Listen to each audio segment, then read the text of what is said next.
rendu à vous parler de Ed pour la très bonne raison qu'on va vous parler d'un nouveau ski chez Ed dans la gamme Core.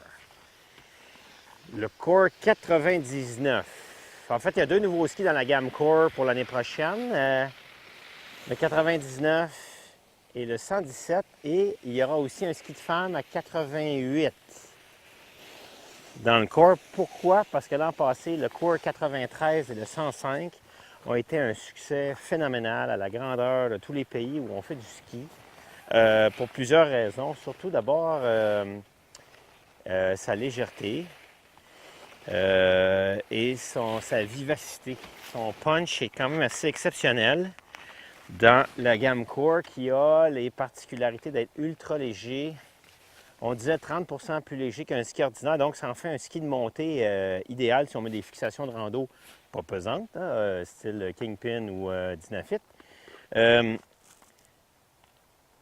Basé sur ce succès-là, ils ont décidé d'étendre la marque aussi à un ski femme, hein, 88.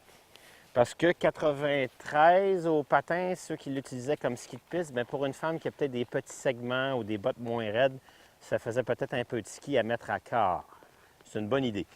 Le succès de la construction de ce ski-là vient de quelques matériaux. D'abord, en dedans, à l'intérieur, il y a des nids d'abeilles, le Koroyd Technology, qui est un matériel très souple qui absorbe aussi des vibrations.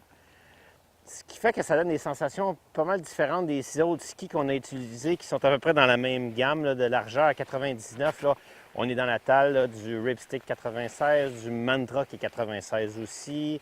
On est dans les tailles du Bonafide. On est dans les tailles aussi du Nordica Enforcer, du Stöckli Storm Rider. Et il n'y a rien à envier à tous ces skis-là au niveau de sa construction. En plus, Ed a son brevet toujours sur le graphène pour mettre à l'intérieur des skis, qui est le matériel qui est le plus dur en étant le plus léger au monde. Donc, graphène à l'intérieur. Et évidemment, on a un châssis de carbone qui enveloppe un noyau de bois. Ici, c'est du Caruba. Essence de bois léger, là, ça ressemble à du balsa ou des essences de cette espèce-là.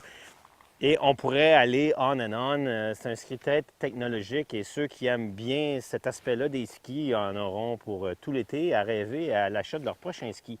Le problème de ça l'année passée, c'est qu'ils en ont fabriqué pas beaucoup et ils ont été rapidement vendus, tout vendu, sold out. Et après, les gens qui en voulaient un, ils cherchaient un peu. Ils ont peut-être acheté un 105 quand ils voulaient un 93, tu sais, des choses comme ça.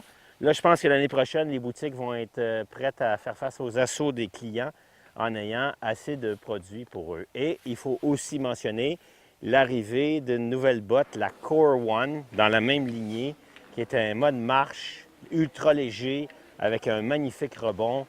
Boing, boing, boing, c'est vraiment fabuleux comme une botte de marche avec un chausson qui est injecté et qui est désinjectable. C'est-à-dire qu'on peut remettre le chausson dans le four, la mousse redevient liquide et on peut repomper ce liquide-là si jamais on a mis trop de liquide dans la chaussure, dans le chausson, pour qu'il y ait trop de pression. Donc ça, c'est une des premières mondiales. Donc on peut plusieurs fois mouler la botte, injecter, pas juste chauffer au four et l'adapter à son pied, mais en remplissant les espaces avec la mousse qu'on injecte. Alors, une ligne de produits, une philosophie aussi qui est vraiment belle, que l'on fasse backcountry, side country étant ceux qui vont un petit peu là, hors piste, qui vont faire des montées d'1 heure, 1 heure et demie, là, juste pour atteindre un sommet à skier. Ceux qui partent là, toute la journée là, à Zermatt de bas en haut, ça, c'est peut-être pas dans... Ils vont aller dans un ski plus léger, d'équipement plus léger. Au ski, on a l'impression qu'on n'a presque rien dans les pieds. On a l'impression qu'on fait du saut à ski des fois avec les mains dans le dos qu'on vole. Moi, c'est l'impression que ça me donne. On a le goût de sauter, on a le goût d'attaquer, on a la puissance et la légèreté.